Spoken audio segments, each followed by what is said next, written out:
Assalamualaikum warahmatullahi wabarakatuh.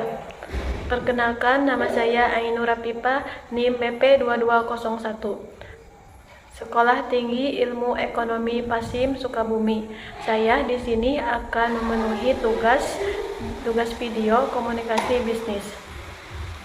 Dan saya di sini akan mempresentasikan sedikit kisah duka KKN UIN Wali Songo di Sungai Suharjo, Kendal, Selasa 4 November 2025. Hari itu cuaca nampak cerah di Desa Getas, Kecamatan Suharjo, Kabupaten Kendal. Tak ada tanda-tanda bahaya. 15 mahasiswa UIN Wali Songo Semarang yang telah menjalankan KKN memutuskan untuk beristirahat sejenak di tepi sungai. Cuacanya bagus sangat. Yuk main air sebentar sebelum lanjut kerja, ujar salah satu temannya.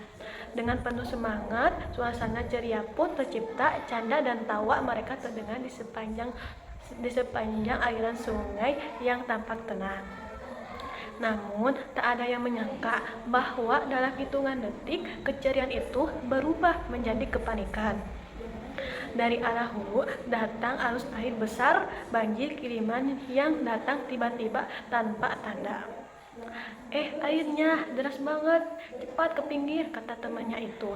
Namun arus sudah terlalu kuat. Dalam sekejap 6 mahasiswa terseret deras airnya sungai, sementara 9 mahasiswanya diselamatkan atau berhasil menyelamatkannya ke tepi sungai.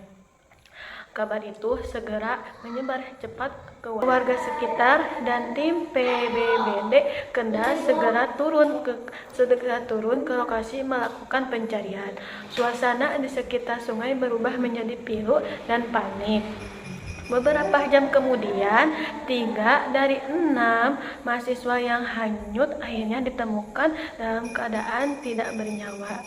Lalu dibawa ke rumah sakit Suharjo, Kendal.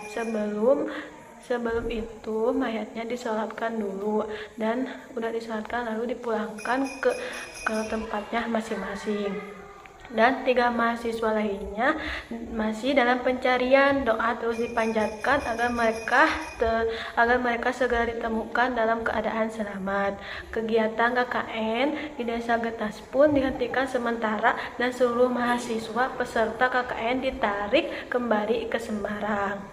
Dan jadi pelajaran dan pesan keselamatan dari tragedi ini ada 5.